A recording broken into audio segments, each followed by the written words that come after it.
Welcome to Dune Part 1. It is another long-ass movie, so as per the usual, out comes the information connotation board. First thing you must know about this movie is that space has been conquered by humans and other humanoid carbon-based lifeforms, and is now ruled by an emperor who rules over all these different houses, and houses are like, fuck that man, I'm not explaining that. It's fucking Game of Thrones shit, aight? The two main houses you gotta know about for now are House Atreides and House Harkonnen. Next thing you gotta know is Arrakis, which is a big desert planet that has a very important resource on it, which is spice. It is the main ingredient or resource for hyper-interstellar space travel, making it the most valuable resource in the universe. But the native population of Arrakis, who are called the Fremen, use it to get fucking toasted. I'm talking getting higher than a bat's ass. Here are a few of the important characters. Moon Knight guy, he's the Duke of House Atreides nuts, and his wife, Witch Mom, who's got deep voice mind control powers and comes from a long line of witch bitches called the Bene Gesserits. Then their son Paul, who inherited his mom's powers and is working on perfecting them, who's constantly mewing and looks like that one girl from Stranger Things that has a really angular face, but the male version of her obviously. And last but not least, fat floating bald guy. He's the Duke of House Harkonnen. Another thing you must know is that I don't understand shit about this movie, alright? I mean, I understand that spice is important and the Empire is plundering the shit out of the spice planet and oppressing the Fremen and treating them like shit. Sort of like the filthy Arabs and Americans are coming to take their oil. I get that bit. But the lore and the drama betwixt all the different characters with weird names, different houses and all that crap, no idea. There's witches, bitches, Batista, Aquaman is in this shit, and I barely understand any of it. Did I read the book? No. Am I gonna read the book? Also no. Is that gonna stop me from trying to explain this shit? Hell no. Let's get it, bitches. Movie begins with Zendaya saying some shit. Well, first someone was using burp language or fucking Mongolian throat saying to say some other shit. But then Zendaya started talking about Spice Planet because she's native Fremen and how the Harkonnens harvested it for 80 years, oppressed the fuck out of them, got super duper rich, even richer than the Emperor himself. So the Emperor decided to tell them to leave Spice Girl planet for some reason and asked House Steroids to take over spice harvesting. Then we cut to the home planet of House Retardes, where Paul's waking up from a vision dream he had about Zendaya, although he doesn't know who she is yet. He has breakfast with his mom and she makes him practice mind control powers on her. And honestly, I think this power has too much of a kinky undertone to be practicing it on your mom, but to each their own, I don't care. He then studies some stuff about Arrakis. Then the Emperor sends some delegates to officially hand over the rights to harvest the fuck out of Spice Planet to House Atreides nuts. Moon Knight guy asks his human calculator general, army general, official guy how much it would have cost them to come out all this way to do this formality, and he's like 10 dictillion tranquillion salaries, your honor. And we're supposed to gather that that's a lot of dough, but for all we know it could be like $50 or something. Anyway, the Duke fists some wax, officially accepting the deal. Paul then goes to see Aquaman, aka Dunkin' Donuts, aka Jason Momoa. He's his pilot soldier BFF who's going to Arrakis 2 weeks before Paul and his family do to do some mission, and Paul tells him that he's worried about him because he had a dream about him that he made it to Arrakis and he got killed. So Duncan's like, I'm not gonna die, don't worry, it's just a dream. Yeah, let's ignore the Duke's kid, son of a witch with magical powers, and his dream predicting your future demise. Seems very smart, dickhead. Anyway, Paul then talks to his dad, who tells him that they are in what they call in the business a very sketchy situation, because the Harkonnens will be real mad that the Emperor took Spice Planet away from them and gave it to Atreides, and that might set the stage for a war between them. So when they arrive at Rex, he wants to befriend the Fremen and make an alliance with them and cultivate what he calls desert power. Paul then has a quick sparring session with one of his dad's army general dudes, Thanos. They train using swords and non-Newtonian body shields that do like a force field thing around their body that stops fast-moving objects from touching them, but not slow-moving ones, which is mighty confusing tech to me, because you can see here that they grab each other's hands really fast and still goes through. But in other big fight scenes, people seem to be hitting each other really hard and still goes through as well. Yeah, sure, sometimes they hit them really hard and slide the knife across their body, killing them that way, and I guess that works, but a lot of times I see that's not the case. There's like a certain large force or speed that overwhelms the shield and allows things to go through. Also, sometimes it doesn't even seem to be on. You can't see any blue or red special effects while they fight. Am I seriously meant to believe that people ran into battle without turning that thing on? Can they not afford to give all their troops this tech? This can't be the case, bro, but whatever. Cut to the fat floating guy in a sauna saying that the Emperor does not like that House Atreides' voice is rising amongst other houses and become a stronger house. He's very jelly belly about that some witches with trash bags on land on the House Arthritis' planet in the middle of the night in secret to talk to Paul and his mom. The big boss Bene Gesserit witch goes into a room and uses deep voice mind control powers on Paul to get him over in front of her. He's like, how dare you use the voice on me? Put your hand in the box. What's in the box? Put it in. What's in the box? Pain. What the fuck would I want to put it in then? Just do it. It's in the script. He puts it in and she holds a poison needle to his throat and says that if he pulls his hand out of the box, she's gonna prick him with it and kill him. Her hand seems awfully unstable and he might squirm around because of the pain. So consider moving your hand slightly further away from his neck so you don't accidentally kill the dude. You fucking idiot. He starts experiencing heavy pain. His mom experiences period cramps on the other side of the door. He doesn't take his hand out of the box and endures through the pain because David Goggins popped into his mind saying, stay hard, fuck the pain. Eventually the Ben & Jerry's witch takes the needle away and tells him that it's enough, and he can take his hand out of the box. The test is over, he passed. Mom comes in. Old bitch asks Paul about his dreams, then leaves, and on her way out she talks to Mom like, we had to test it to his limits. He wields too much power. He wields our power. And you just had to give birth to a boy, didn't you? Because you thought you could give birth to the one. She also tells it that they did what they could for them on Arrakis. Then the Ben & Jerry's witches leave, and Paul, who overheard some of the shit, is standing in the distance like, hey Ma, what's all this talk about me being the one? And she's like, we've been carefully crossing bloodlines in hopes to create the one. A mind that's powerful enough to bridge space and time.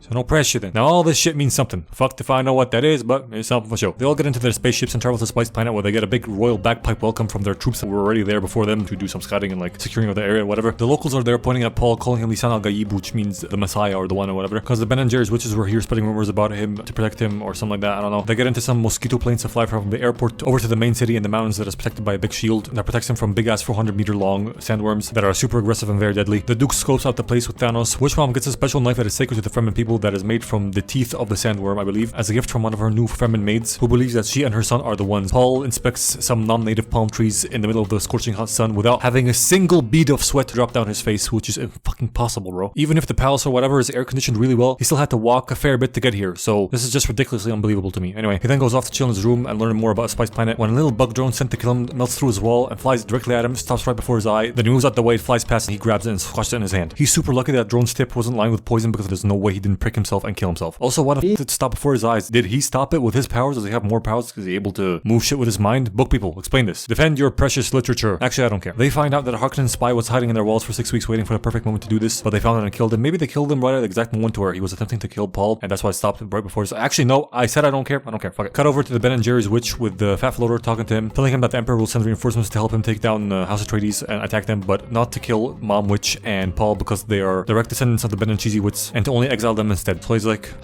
Fine, you have my word, I won't harm them. Which is cheeky fat wording because he technically won't hurt them. He'll just chuck them in the desert and let the elements and the worms do the job for him. So if she does a magical lie detector test on him, he can technically say that he did not kill them and he did exile them, just in the desert, obviously. By the way, what is stopping the Bene Gesserit witches from being the ruling class or whatever? They literally have mind control. That's so OP, bro. Does the Emperor have a better power? Is he immune? Doesn't matter. Back at Spice Planet, the Duke has a meeting with everyone. Everyone stands up to honor him, including the fat human calculator general guy. But when they cut to everybody sitting down, he seems oddly settled, which annoys the fuck out of me because are you telling me that Captain Blubber over here sat down and got settled faster than everybody else on this table with a normal BMI? Fuck off. Whatever. Mr. Bottom Lip Tattoo says the Harkonnens left them barely any equipment to harvest spice with, and what they did leave him with was old and effective. Then Duncan Idaho finally arrives. See, the mission he was on was to intermingle and get accepted by the Fremen who have super blue eyes as side effect of being around spice for so long and live in underground cave systems. He successfully got accepted by them and got to know their leader, who he invited over to talk to Bearded Giga Chad Duke. Leader comes over super skeptical and very on edge. They have a small conversation and Duke tells him that as long as he's in charge of Arrakis, his people will not be hunted and they will not be oppressed like they were under the rule of the Harkonnen. Fremen leader's like, cool, thanks, then leaves, but not before saying that he recognizes Paul in Fremen language. Later, Gigaduke, Paul, and Thanos put on still suits which are Fremen-made bodysuits that recycle your body's fluids, mainly sweat, but I'm guessing can also do piss. Turns it into clean drinking water with minimal loss or wasted water, which you can suck out of a straw through this provided mask. Then they join this Fremen bitch who's supposed to oversee the transition or handoff of this planet from the Harkonnens to the Atreides. Her name is Dr. Kynes, and they go off in some mosquito planes to see the spice fields. They fly over the desert for a bit, and she goes, "Welcome to the spice fields, motherfucker." They get to one of their spice harvesters at work with drones overhead looking out for signs of a sandworm attack, which always happens 100% of the time because all the noises and the vibrations that the harvester makes attracts them. Then they see one plowing through the sand far away coming to attack. They estimate they have 5 minutes till it arrives. The crew of the harvester is alerted. The Duke listens into their communications and finds out that they're really calm because this happens all the time, so they're really used to it. They call on for a carry-on to come and extract them and airlift them away. It comes over, tries to latch on, but one of the arms fails to latch on and they start panicking. Calling to evacuate, Duke decides to help out and go down with his 3 mosquito planes to try and extract the crew of 21 people. Takes 7 each in each plane. Paul goes down to help and lead the people into the planes, but he gets fucking baked and starts stripping balls because of all the spice in the air. And as soon as everybody gets on the planes, he's found kneeling at the harvester, so Thanos goes to snap him out of his psychosis and bring him back to the plane, but while doing that, the worm gets really close, turns the sand into quicksand because it's vibrating the fuck out of it, but they are able to get on the mosquito plane and escape right before the cursed fleshlight surfaces it and swallows the entire harvester. I have a few things I want to say about this past sequence. First off, Paul asks why they don't shield the harvesters like they do the city, and Kynes responds with, "Shield's a death sentence in the desert. It attracts the worms and drives them into a killing frenzy." How come the worms don't attack the shielded city then, bitch? Is it because the city's in the mountains and the worms naturally avoid the mountains because they can only swim through sand? Or is it the act of putting the shields into the ground that attracts the sandworms and not their mere existence? Second, the crew of the harvester, after already having established that they need to evacuate, contact the Duke that's trying to help out, saying this, "Sir, it is protocol for a reason. We take one step out, they're as good as dead. Besides, we got a full load of spice. We can't just leave it." What's the protocol exactly in this situation, you stupid cocksucker? Everyone take as much spice as you can carry and make a run for it? The fuck is this guy talking about? And third, how is Paul breathing properly? There's a significant amount of sand floating around through the entirety of this scene, which would and should make it really hard for him to breathe, but he only puts his mask on once when a big plume of dust comes in. Then he takes it back off again. He should have 3 kilos worth of sand in his lungs right now. But anyway, when they come back to the city, Duke's like, "Dr. Kynes, you see, they set us up to fail." But she's like, "Not my problem, mate." Then Paul goes to see a doctor who thinks he got higher than Bob Marley off the spice, hence the tripping of the balls. But he tells his mom he wasn't high, he was just having super vivid visions that were probably still triggered by the spice about his piñata, an important knife, and that his mom's pregnant. And she's like, how do you know that? I barely just found out. She freaks her shit a bit and goes to talk to Duke, who is mad because ever since Paul talked to the Bene Gesserit witch, he's been unfocused, and he's like, If anything happens, will you protect our son? With my life. I'm not asking his mother, I'm asking the Bene Gesserit. You protect Paul. Why are you having these thoughts? bitch, answer the fucking question, you evasive whore. I fucking hate when people do this, dog. Then before they sleep, she massages his head and he says this. I should have married you.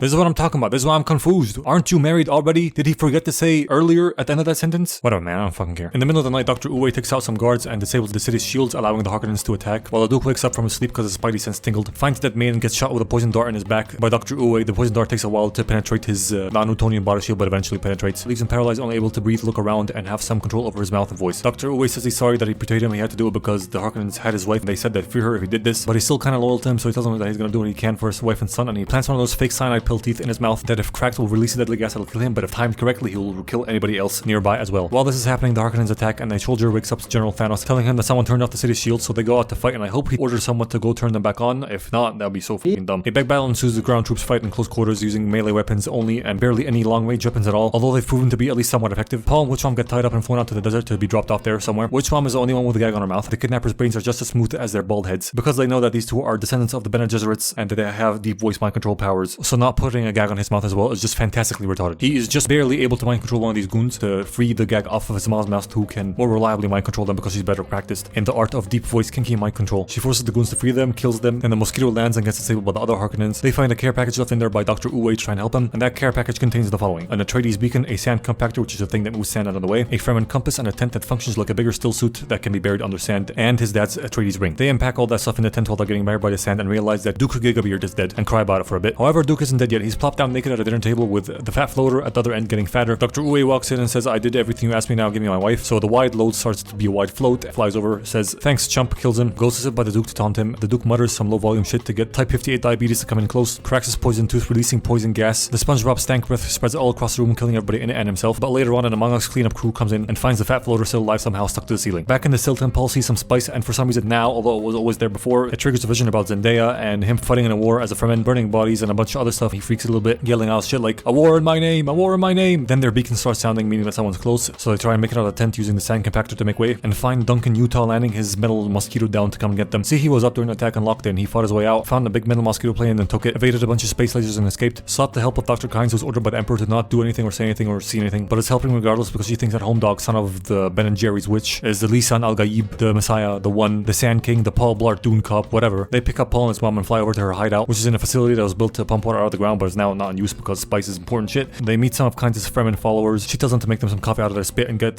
Paul and Witch Mom still suits. Then Paul discusses Game of Thrones options on how to deal with the Emperor's attack on them. Should he tell the other houses and start a war against the Emperor? Should he make a play for the throne and marry one of his daughters? Blah blah blah. And while Kynes' Fremen peeps were mixing saliva with fucking caffeine, they sense that someone's coming and hide in the sand real quick. Their suspicions are indeed correct because the Harkonnens find out where they are somehow and send some witches to attack them. The Fremen pop out of the sand to try and fight them but get overwhelmed because they are outnumbered. Then Duncan, Illinois hears this and sees them coming, so the absolute doofus knucklehead decides to lock the door of this hallway to protect Paul and his mom and fight the attackers to the death. There are many reasons why I classified this as a retard move, but I'm only going to mention one. This guy could have either locked the door, went with the rest, and continued to protect the last two remaining Atreides. Maybe they find a way out, maybe they don't, and he has to stay and fight either way. Or he locks the door and he's on the other side inside the hallway and fights an unknown amount of attackers and dies, becoming completely useless to Paul and Witch Mom forever. Now here's the thing, in both cases, the door is gonna buy them time to try and find a way to escape. So homie literally died for nothing. Anyway, as mentioned, dude fights and dies. Paul moans about it on the other side of the door, wasting even more time. The attackers start cutting through the door with a laser, so Kynes takes them to escape through a secret passage, tells them to go down the left tunnel, find a mosquito chopper and get in there, fly 5 kilometers above the incoming storm to avoid it, and make it to safety that way while she finds her own way because she says that she's Fremen, the desert is her home, also the mosquito only seats 2 people. Bitch, squeeze in there. Throw some shit out to shed weight. This isn't a fucking valid reason, bitch. Also, why didn't they park the other plane next to this one? It has a convenient, very obviously closing hatch to protect it from the incoming storm. Or maybe not, maybe it doesn't. Actually, I don't care. I'm not gonna dive too deep into this one. This video is getting too long as is. Kynes gets out, puts a thumper into the ground, which is a thing that makes rhythmic vibrations to attract the sandworm. She's gonna try and lure it over here, then ride it and escape, but she's unable to do that because attackers come and stab her. Joke's on them though because the worm's already on the way. It arrives and the cursed fleshlight hoovers them all up together. Meanwhile, Paul and his mom took off in the metal mosquito and weren't able to climb up to 5,000 meters because they found out they got 3 other mosquitoes on their tail, launching rockets at them, so Paul dives headfirst into the storm to try and lose the rockets, and he's successful in that because the heavy storm acts like a flare system and destroys the rockets, but now he's struggling like mad for control of the plane. Then he gets a vision of Tyler Durden telling him to go with the flow and just let go. So he does and shuts down all the controls of the plane, lets Jesus take the wheel, and through the power of updrafts, wind, and massive amounts of bullshit, they are lifted up to 5,000 meters. He turns on the rockets to push him a little bit above that. They run out of fuel, but now they're in sort of clear air, so he spreads the barely functional wings and glides over the sandstorm. But these wings eventually fail and snap off. They start tumbling towards the ground, make a crash landing, but survive and run over to the rocks, put their still suits on, and start looking for Fremen Siege, which is the underground like village where Fremen live in, using the compass they were given. Cut to this little bald fuck playing with those magnets that go bzzz and dumping diarrhea into a tub where the fat floater is taking a dip in. That fucking bath full of dirty engine oil is supposed to be healing him somehow. While Drax reports to him that Paul and his mom are dead because they were observed going to that sandstorm, and absolutely nothing survives that, so they presume that they're dead. So the fat floater orders him to sell their spice reserves really slowly and kill off all the Fremen. Back with Paul and Witch Mom, they're walking across the desert using a special walk that does not attract sandworms. He gets a few more visions and eventually they hit a weird ass patch of sand that attracts sandworms no matter what, I believe, and a sandworm starts coming for them. They start running towards the rocks, make it there, and the sandworm surfaces. They're still very much in danger here, but they just stop and look at it while it stares them dead in the face. It too stops because the thumper got set off nearby and got distracted by that, so it leaves them alone and goes to check it out. They take a quick rest, but then Paul signals to his mom with weird sign language that they're not alone. They're both kind of surprised by that, although they shouldn't be because no shit, dumbasses, you literally just said someone set off a thumper nearby. That directly implies that you're not alone, retards. Anyway, they find a group of Fremen, and the leader of the Fremen just happens to be in the group as well. They want to kill both of them and harvest the water in their body, but Paul tells him that he met him before, he's the son of the Duke and whatever. Fremen leader thinks he's the one, so he's like, the boy is young, he can learn our ways, he can stay. But the woman is too old and cannot fight. She must go. He goes down to kill her, but motherfucker assumed incorrectly because she fights back and gets the better of him. So he's like, shit, okay, bitch can fight, I get it, and decides to keep them both around till they get to the siege, and then they'll figure out what to do with them. Paul, who ran out to a vantage point to protect his mom with a tiny pistol, finally meets the bitch from his visions. She very unnecessarily takes her mask off, which is obviously only meant for a dramatic movie reveal, but what I'm wondering now is how the straw in the face mask connects to the rest of the bodysuit if the mask gets taken off so easily. Anyway, they all start moving because the sun is rising and it's gonna get real hot, but then this one black dude doesn't like the decision that the Fremen leader came to, saying that only the strongest may lead, and he got bested by the fucking witch mom. So he challenges her to a duel, and if he wins against her, I'm guessing he's gonna challenge the leader, take his place and lead. I don't know. Doesn't really matter. He challenges her to a duel, but the leader says he can't challenge a Sayadina to a duel. Now I don't know what the fuck that means. It probably means protected party, guest, fucking hoe. I don't know. But she is that and he can't challenge her, so he's like, fine, she must choose a champion to fight in her stead. So Paul steps up to be his mom's champion. Zendaya, or Chani as she is called, gives Paul one of their sacred crystal knives to use in the fight. They start a duel, fight a bit, but then Paul keeps getting the better of the black guy, asking him to yield, but they tell him that there ain't no yielding in this duel. It's a fight to the death. And after some more hesitation, because he's never killed a man before, he pops the murdering cherry and kills the crazy black guy. He's kind of sad about that, but gets over it pretty quick. Fremen leader says he's one of them now. They wrap up the dead dude, carry him, and start walking over to the siege. They see a mad lad riding a sandworm off in the distance, and Paul goes, wow. Then Chani's like, yeah, you ain't seen shit yet, buddy. And the movie ends. This movie gets 58 beaches off the coast of Chile out of 501 trillion quadrillion tons of sand.